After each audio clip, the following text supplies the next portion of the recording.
Hello friends, வணக்கம் and welcome to கோமோஸ் kitchen. நாம் இன்னைக்கு ஒரு ஈவினிங் ஸ்நாக்ஸ் தான் பார்க்க போகிறோம். தேவையான பொருட்களை பார்த்துடலாமா? ஒரு கப் அரிசி மாவு, வறுத்த மாவு வறுக்காத மாவு எதுனாலும் எடுத்துக்கலாம். 1/4 கப்பு கடலை மாவு, ஒரு 1/4 டீஸ்பூன் மஞ்சள் தூள், 1/4 டீஸ்பூன் சில்லி ஃப்ளேக், 1/2 டீஸ்பூன் ஜீரகம், 1/2 டீஸ்பூன் கருப்பு எள் எடுத்திருக்கேன். இங்கே வெள்ளை எள் கூட யூஸ் பண்ணலாம்.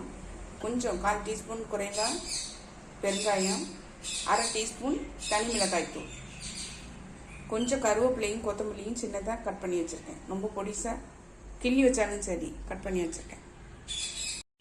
ஒரு மிக்சிங் பவுல் எடுத்துருக்கேன். இதில் இந்த அரிசி மாவு சேர்த்துடலாம். உள்ள 1/4 கப்பு கடலை மாவும் சேர்த்துடலாம். இதை நல்லா மிக்ஸ் பண்ணி விட்டுறலாம். அதில் கரண்டி வச்சு நல்லா எல்லா இடமும் மிக்ஸ் பண்ணி வச்சுக்கலாம். நம்ம இருக்கட்டும். அடுப்பில் ஒரு கடாய் வச்சுருக்கேன். இதில் மெஷரிங் கப்புக்கு 1 கப்பு தான் அரிசி மாவு எடுத்துருக்கோம். அதே 1 கப்பு நம்ம தண்ணி ஊற்றிருக்கேன். இதில் இது நல்லா கொதிக்கட்டும். இதுக்கு இந்த மாவுக்கு தேவையான உப்பு இதில் சேர்த்துட்றேன்.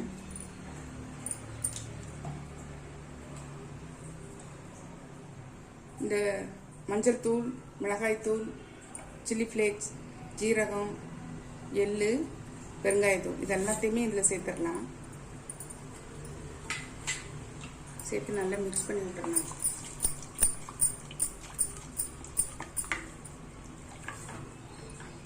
கொதிக்க ஆரம்பித்த உடனே நம்ம இந்த மாவை உள்ளே சேர்த்து கிளறிடலாம். நல்லா கொதிக்க ஆரம்பிச்சிச்சு பாருங்க. இப்போ இந்த கருவேப்பிலை, கொத்தமல்லி கொஞ்சமாக நறுக்கி வச்சுருக்கோம் இல்லையா, அதையும் இதில் சேர்த்துடலாம்.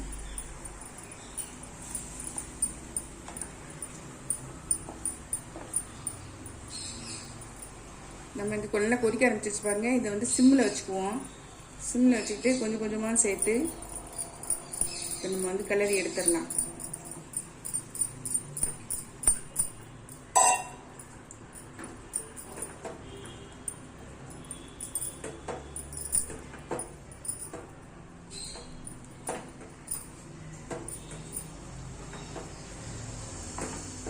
நம்ம சேர்த்துருக்க தண்ணியே போதுமானதாக இருக்கும்.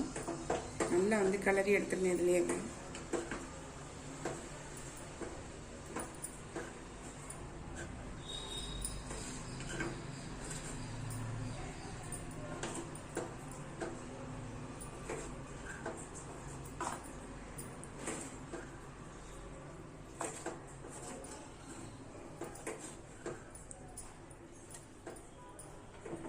நல்லா வெள்ளை மாவு இல்லாத அளவுக்கு நல்லா சேர்த்து கலந்து விட்டுருங்க.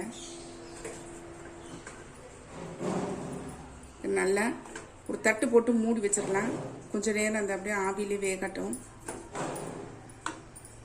இப்போ அடுப்பு ஆஃப் பண்ணிட்டேன்.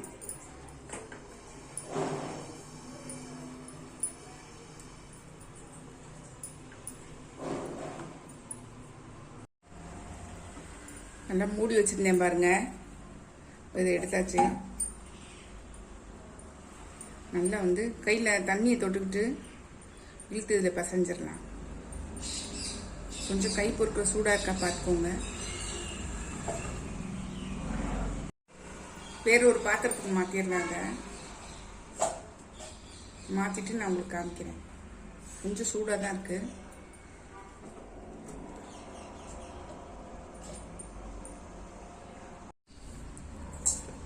நல்லா ஆறிடுச்சு பாருங்க. வேறு பாத்திரத்துக்கு மாற்றிட்டேன். நல்லா இழுத்து பசைஞ்சிடலாம்.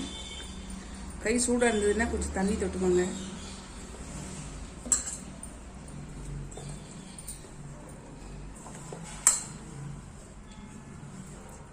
கொஞ்சம் கை பொறுக்கிற சூடு இருக்கும்போதே நீங்கள் இந்த மாதிரி நல்லா அழுத்தி பசைஞ்சிடலாம். பசைஞ்சு ஒரே மாதிரி வெடிப்பு இல்லாமல் வர்ற மாதிரி பார்த்துக்கோங்க. பசஞ்சிட்டு காமிக்கிறேன். நல்லா பசஞ்சிட்டேன் பாருங்க. இந்த அளவுக்கு இருக்கணும். நான் இந்த முறுக்கு உலக்கில் ரிப்பன் பக்கோடா சில்லி இருக்கு பாருங்க, அதை போட்டு உள்ள இந்த மாவை உள்ள வச்சிருக்கேன். இன்னும் கொஞ்சம் கூட வச்சுக்கலாம்.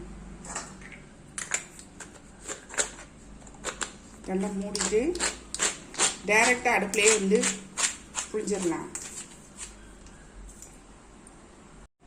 எண்ணெய் சூடாக இருக்குது.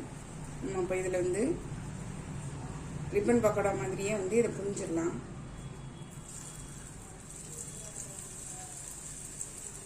நல்லா டேஸ்ட்டாக இருக்குங்க. ரிப்பன் பக்கோடாவோட இது நல்ல டேஸ்ட்டாக இருக்கும்.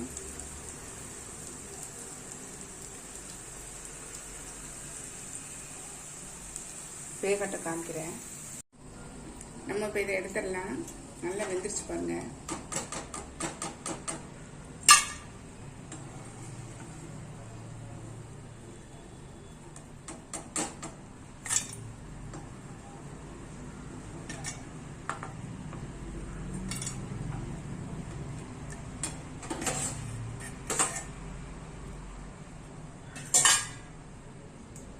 இதே மாதிரி அடுத்ததும் புளிஞ்சு எடுத்துடலாம்.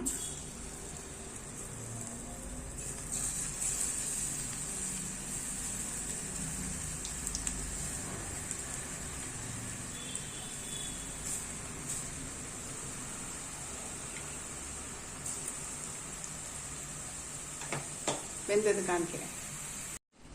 நம்மளுடைய ஈவினிங் ஸ்நாக் பாருங்கள், சூப்பராக ரெடி ஆயிடுச்சு. நல்லா மொறுமொறுன்னு இருக்குங்க. செம்ம டேஸ்ட்டாக இருக்குது. நம்ம ரிப்பன் பக்கோடா அச்சில் போட்டு செஞ்சுருக்கோம். ஆனால் வந்து ரிப்பன் பக்கோடா மாதிரி இல்லை, இது வேறு மாதிரி டேஸ்ட் இருக்குது.